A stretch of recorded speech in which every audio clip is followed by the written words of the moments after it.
بسم اللہ الرحمن الرحیم۔ گمنام ہیروز کے معزز ناظرین، السلام علیکم۔ آئیے چلتے ہیں کہانی کی طرف۔ ازبکستان میں کئی ممالک کے جاسوس مجھے تلاش کر رہے تھے۔ کوبرا ان سراغ رسانوں کے اندر جاتا رہتا تھا۔ اسے یقین تھا کہ وہ کسی سراغ رساں کے ذریعے میری خفیہ پناہ گاہ تک پہنچ جائے گا۔ ایسا ہی وقت این جی کو اغوا کیا گیا تھا۔ اس کی بازیابی کے بعد وہ پھر اس جاسوس کے دماغ میں جانا چاہتا تھا، لیکن اس کا دماغ نہ ملا، وہ مر چکا تھا۔ اس کے ساتھیوں کے ذریعے پتہ چلا کہ اس نے خودکشی کی ہے۔ یہ سب ہی سمجھ گئے تھے کہ میں نے اسے خودکشی کرنے پر مجبور کیا ہے۔ ایسا نہ کرتا تو وہ میری خفیہ پناہ گاہ تک پہنچ جاتا۔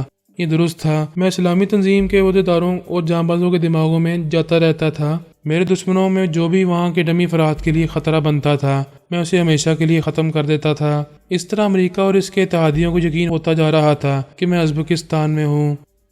این جی نے کوبرا سے کہا، میں تمہیں شروع سے سمجھاتی آ رہی ہوں، فرحات کو دوست بناؤ، اس کی دشمنی مہنگی پڑتی ہے۔ وہ بولا، میں یہ سمجھ رہا ہوں کہ تمہیں اغوا کرنے والی عورت کا تعلق فرحات سے ہے۔ اس نے فرحات تک پہنچنے سے مجھے روکا ہے۔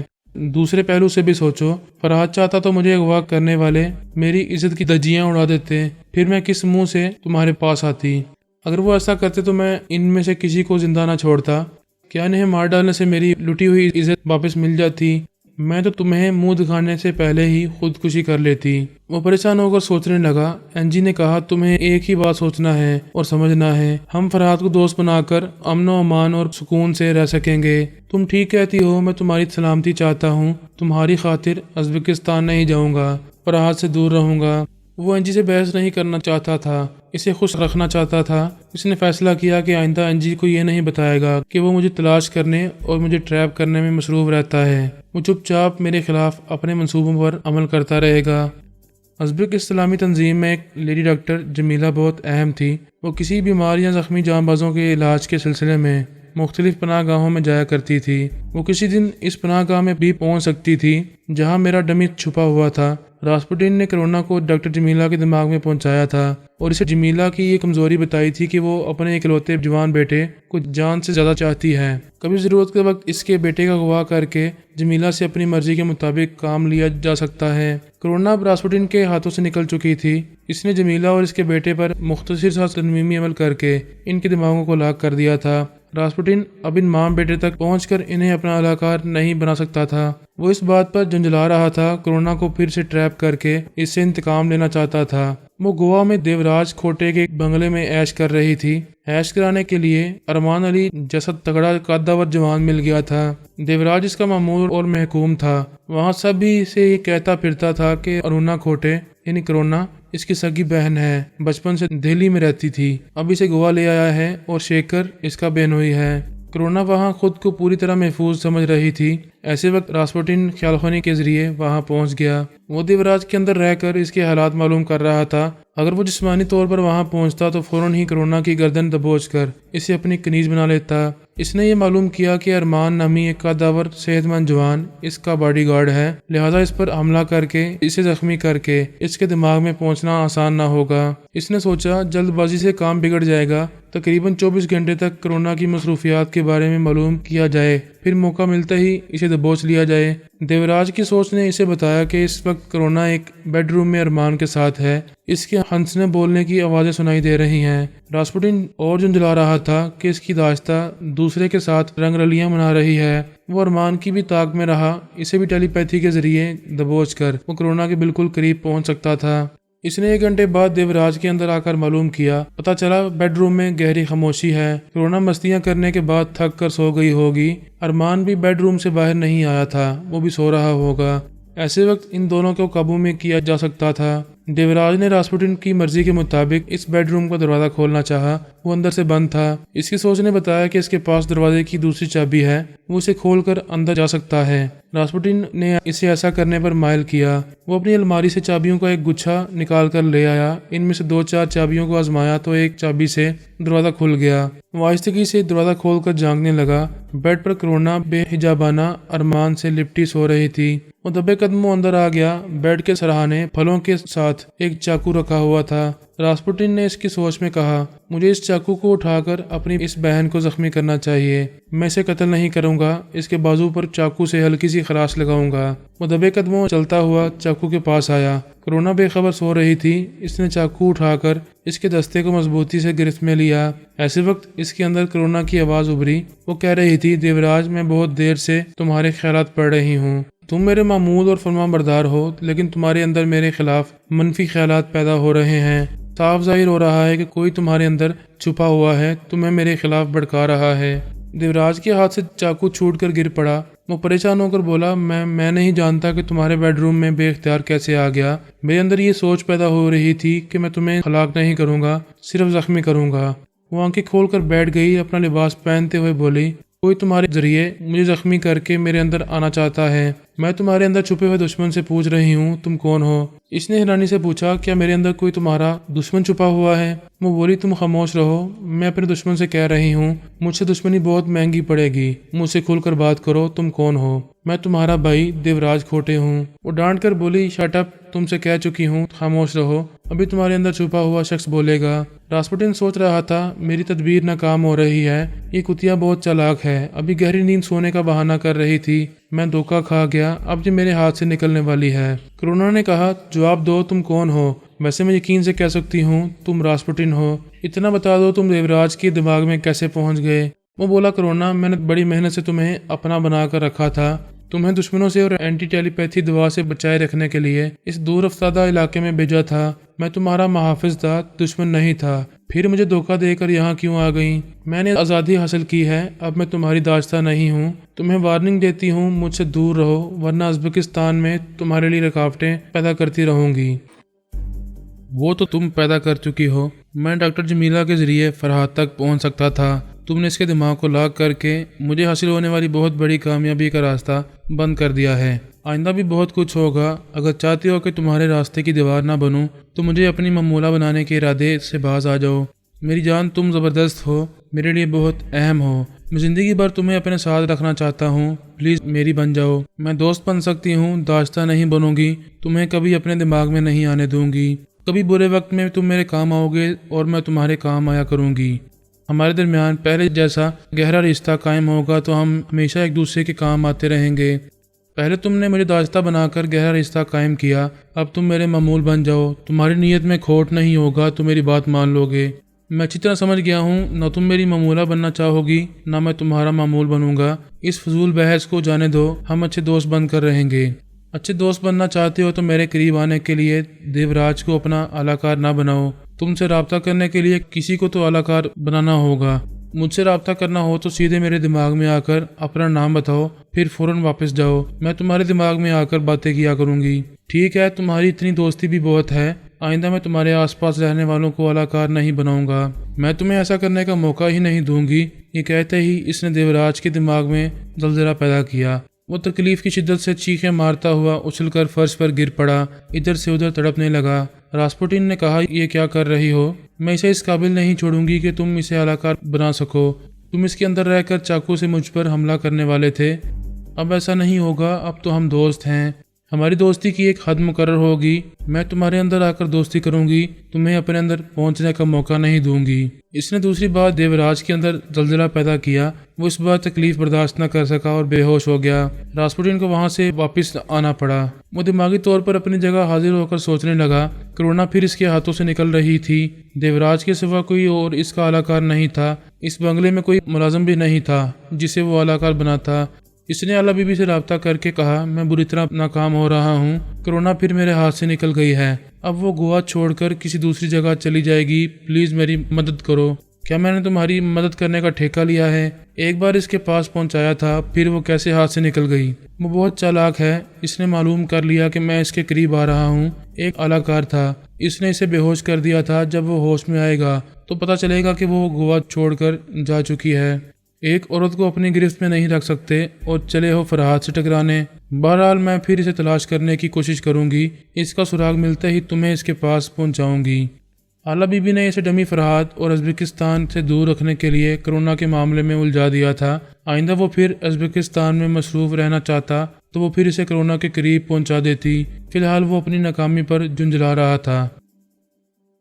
جیوی شوٹر یہودی تنظیم کا سربراہ تھا۔ پچھلے باب میں اکبر خان اور ماریہ کا ذکر ہو چکا ہے، آئندہ بھی ان کا ذکر اس لیے ضروری ہے کہ اکبر خان جیسے پاکستانی کس طرح یہودی تنظیم کے زیر اثر رہتے ہیں اور کس طرح اپنے پورے خاندان اور اپنی پوری نسل کو یہودی نواز بنا دیتے ہیں، یہ جاننا ہر محب وطن پاکستانی کے لیے لازمی ہے۔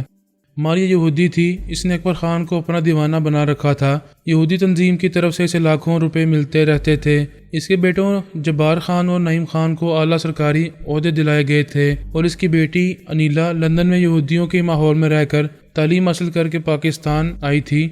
ماریہ نے اکبر خان کے پورے خاندان کو یہودی بنا دیا تھا۔ انہوں نے باقاعدہ یہودی مذہب قبول نہیں کیا تھا، لیکن یہودیوں کے کٹر حامی بن کر برائے نام مسلمان رہ گئے تھے۔ لیکن ان کی بیٹی انیلا ایک محب وطن عمران کے عشق میں گرفتار ہو گئی تھی۔ عمران اسلامی احکامات کے مطابق زندگی گزارتا تھا۔ اس کی محبت نے انیلا کو یہودیت سے متنفر کر کے اسلام کی طرف مائل کیا تھا۔ دوسری طرف ان کا بیٹا اسد بھی ایک اسکول ٹیچر شائستہ کا دیوانہ تھا۔ شائستہ بھی اپنی محبت سے اسد کو دین اسلام کی طرف مائل کر چکی تھی۔ یہ بات یہودی تنظیم کے سربراہ جیوی شوٹر کے لیے ناقابل برداشت تھی۔ اس نے جبار خان اور نعیم خان کو وارننگ دی تھی کہ وہ اپنی بہن انیلا کو اور بھائی اسد کو اسلام کی طرف مائل ہونے سے روکیں، ورنہ ان کے عہدے ان سے چھین لیے جائیں گے اور لاکھوں روپے کی امداد بند کر دی جائے گی۔ نعیم خان پولیس کا سینئر افسر تھا۔ اس نے شائستہ کو وارننگ دی تھی کہ وہ اس کے بھائی اسد کا پیچھا چھوڑ دے۔ شائستہ اسد کی محبت سے باز نہیں آئی۔ نعیم خان نے 2 بدماشوں کے ذریعے اسے اغوا کرایا۔ وہ اس کی عزت لوٹ کر اسے ہلاک کر دینا چاہتا تھا۔ ایسے وقت الپا اور کبریا نے اس کی مدد کی۔ شائستہ بخیریت گھر واپس آ گئی۔ اسد اپنے بھائی نعیم خان سے نفرت کرنے لگا۔ نعیم کے دونوں پیروں میں گولیاں لگی تھیں، وہ اپاہج ہو چکا تھا۔ اس طرح عمران کو بھی انیلا سے دور کرنے کے لیے اس پر حملے کیے گئے تھے۔ الپا اور کبریا نے اسے بھی دشمنوں سے بچا لیا۔ یہودی تنظیم کا سربراہ جیوی شوٹر سمجھ گیا کہ ان کے پیچھے کوئی ٹیلی پیتھی جاننے والا ہے، اب اسے پاکستان میں بہت سنبھل کر رہنا ہوگا۔ وہ یوں بھی محتاط رہتا تھا، اپنی تنظیم کے دوسرے عہدیداروں اور کارکنوں کے سامنے نہیں آتا تھا، کسی نے اس کا چہرہ نہیں دیکھا تھا۔ وہ یوگا کا ماہر تھا، کوئی بھی ٹیلی پیتھی جاننے والا اس کے دماغ میں جگہ نہیں بنا سکتا تھا۔ وہ معلوم کرنا چاہتا تھا کہ شائستہ اور عمران کے پیچھے کون خیال خوانی کرنے والا ہے۔ وہ سوچ بھی نہیں سکتا تھا کہ اسی کے ملک اسرائیل کی ٹیلی پیتھی جاننے والی یہودن الپا اس کے خلاف مسلمانوں کے کام آ رہی ہے۔ اس نے اسرائیلی اکابرین سے کہا، یہاں ہماری تنظیم کے خلاف کوئی ٹیلی پیتھی جاننے والا ہے، آپ الپا سے کہیں کہ وہ ایسے خیال خوانی کرنے والے کا سراغ لگائے، ورنہ یہ دشمن ہمارے اگلے منصوبوں کو بھی ناکام بناتا رہے گا۔ اکابرین نے جواب دیا، پتہ نہیں الپا کہاں چھپی ہوئی ہے، وہ دن میں کبھی 1 بار کبھی 2 بار رابطہ کرتی ہے، ہمارا کوئی کام کر دیتی ہے، لیکن وہ دل سے ملک اور قوم کی خدمت نہیں کر رہی ہے۔ دوسرے حاکم نے کہا، اب وہ پہلے جیسی الپا نہیں رہی، پھر بھی کچھ کام آ ہی جاتی ہے، اب وہ آئے گی تو اس کے سامنے تمہارا مسئلہ پیش کیا جائے گا۔ دوسری طرف کبریا معلوم کرنا چاہتا تھا کہ یہودی تنظیم کا سربراہ کون ہے۔ وہ الپا کے ساتھ امریکہ میں ڈمی فرحات کے سلسلے میں مصروف تھا۔ اس کے علاج کے دوران اتنی فرصت نہیں تھی کہ وہ پاکستان میں یہودی تنظیم کے خلاف کچھ کر سکتا۔ اس نے الپا سے کہا، سسٹر، آپ اسرائیلی اکابرین کے ذریعے معلوم کر سکتی ہیں کہ یہاں ان کی تنظیم کا سربراہ کون ہے۔ الپا نے کہا، میں سوچ رہی ہوں ان اکابرین سے اس سربراہ کے بارے میں معلوم کروں، لیکن میں اس سربراہ سے دشمنی نہیں کروں گی کیونکہ وہ میرا ہم مذہب اور ہم وطن ہے۔ ہر ملک کے ایجنٹ دوسرے ملکوں میں ایسی سیاسی اور تخریبی سرگرمیاں جاری رکھتے ہیں۔ میرے ملک کے کچھ لوگ یہاں ایسا کر رہے ہیں تو انہیں ایسا کرنے کا حق ہے۔ میں صرف یہ کروں گی کہ پاکستان میں ان کی سرگرمیوں کو روک دوں گی، انہیں یہاں سے چلے جانے کا مشورہ دوں گی۔ کیا وہ آپ کے مشورے پر عمل کریں گے؟ آج تک میرے ملک کے اکابرین میرے مشوروں پر عمل کرتے آ رہے ہیں، وہ میری بات مان لیں گے۔ اس نے اپنے ملک کے اکابرین سے رابطہ کیا، انہوں نے خوش ہو کر کہا، آپ 24 گھنٹوں میں 1 یا 2 بار ہمارے پاس آتی ہیں، آج تیسری بار آئی ہیں۔ آرمی کے ایک اعلیٰ افسر نے کہا، یہ ہماری خوش قسمتی ہے کہ ہم آپ سے معلوم کرنا چاہتے ہیں، اصل فرحات کہاں ہیں؟ ایک حاکم نے کہا، آپ نے پچھلی بار کہا تھا کہ اصلی فرحات امریکہ میں قیدی بنا ہوا ہے، جبکہ ازبکستان میں بھی ایک فرحات موجود ہے، آپ اس دوسرے فرحات کے بارے میں کیا جانتی ہیں، کیا کہیں گی؟ جبکہ وہاں کی اسلامی تنظیم اسے تحفظ فراہم کر رہی ہے۔ الپا نے کہا، میں نے قیدی فرحات کے خیالات پڑھے تھے، اس کے چور خیالات بھی اسے فرحات کہہ رہے تھے۔ ازبکستان میں پناہ لینے والے فرحات کے دماغ میں کبھی پہنچنے کا موقع ملے گا تو اس کے بارے میں کچھ کہہ سکوں گی۔ کیا عدالت میں اس قیدی فرحات کو سزائے موت کا حکم سنایا جائے گا؟ وہ فرحاد ان کی قید سے فرار ہو چکا ہے۔ سب نے حیرانی سے یہ خبر سنی۔ الپا نے کہا امریکی حکام اس کے فرار ہونے کی خبر چھپا رہے ہیں، لیکن یہ بات چھپنے والی نہیں ہے۔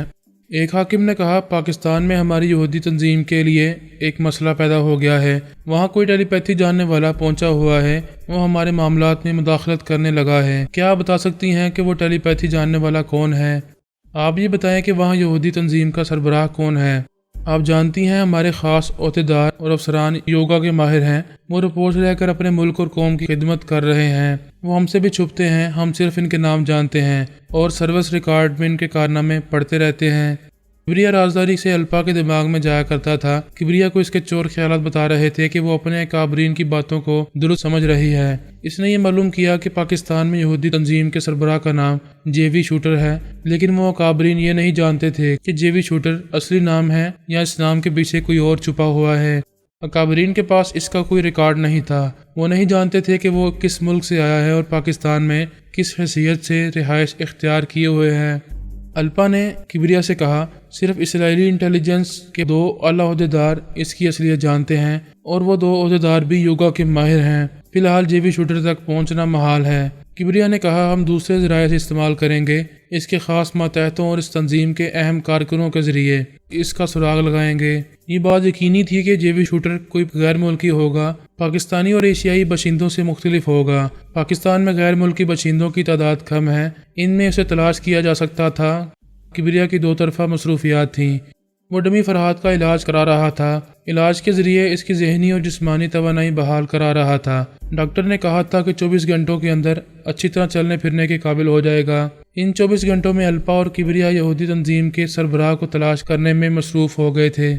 اسلام آباد، کراچی، لاہور اور دوسرے بڑے شہروں میں جہاں بھی غیر ملکی تھے ان سب کے متعلق معلومات حاصل کر رہے تھے، لیکن جے وی شوٹر کے سائے تک بھی نہیں پہنچ پا رہے تھے۔ وہ بہت چالاک تھا، اسے جیسے ہی معلوم ہوا کہ کوئی ٹیلی پیتھی جاننے والا اس کے معاملات میں مداخلت کر رہا ہے، وہ پاکستان چھوڑ کر پڑوسی ملک چلا گیا تھا، وہاں محفوظ رہ کر اپنے ایجنٹوں کے ذریعے پاکستان کے خلاف کام کرنے لگا تھا۔ اس کا طریقہ کار مختلف تھا، وہ تخریب کاری کرتا تھا لیکن بم دھماکوں اور قتل و غارت گری سے پرہیز کرتا تھا۔ وہ گفتگو اور مذاکرات کے ذریعے انتشار پھیلایا کرتا تھا۔ اس نے ایسی ہی خفیہ سازشوں کے ذریعے ماریہ کو اعلی کار بنا کر اکبر خان کے پورے خاندان کو اور پوری نسل کو یہودی نواز بنا دیا تھا۔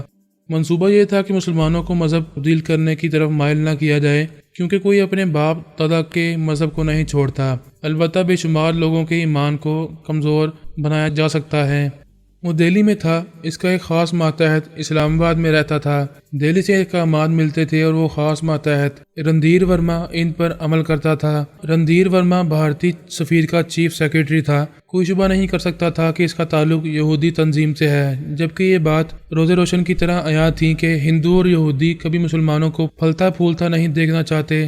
سفارتی سطح پر اسرائیل اور بھارت کے تعلقات بہت مضبوط اور گہرے تھے۔ وہ پاکستان کو کمزور بنانے کے لیے بھارتی سفارت خانے کے ذریعے یہودیوں کو سہولتیں فراہم کیا کرتے تھے۔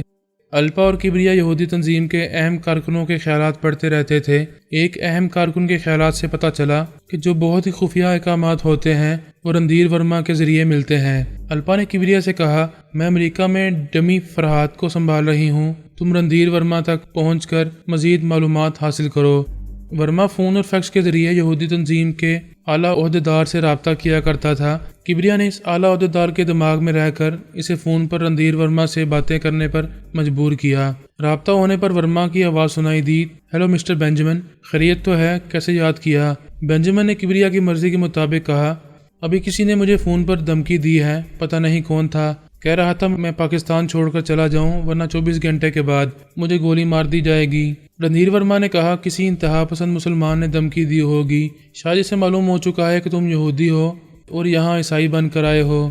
کسی کو میری اصلیت کیسے معلوم ہو سکتی ہے؟ میں نے خود کو کبھی کسی پر ظاہر نہیں کیا ہے۔ تم یہ تسلیم نہیں کرو گے کہ کبھی کبھی بہت زیادہ پی لیتے ہو، ایسے وقت ڈینگے مارتے ہو، ہوش میں نہیں رہتے کہ کیا کہہ رہے ہو۔ ایسی حالت میں تم نے کسی کے سامنے اپنی اصلیت اگل دی ہوگی، اب وہ تم سے تعلق رکھنے والوں کے بارے میں بھی معلومات حاصل کر رہے ہوں گے۔ تم جے وی شوٹر کے سامنے میرا مسئلہ پیش کرو، اس سے پوچھو مجھے کیا کرنا چاہیے۔ ظاہر ہے تمہیں فوراً یہ ملک چھوڑ کر چلے جانا چاہیے، ورنہ تمہاری وجہ سے یہاں چھپے ہوئے دوسرے یہودی بھی بے نقاب ہو جائیں گے۔ کبریا ان کی باتوں کے دوران میں رندھیر ورما کے اندر پہنچ گیا تھا۔ اس کے چور خیالات سے پتہ چلا کہ جے وی شوٹر پاکستان میں نہیں، انڈیا کے شہر دہلی میں ہے۔ بھارتی حکمرانوں کے سائے میں بیٹھ کر پاکستان میں تخریبی کارروائیوں کے منصوبے بناتا ہے اور اپنے ماتحتوں کے ذریعے ان منصوبوں پر عمل کراتا رہتا ہے۔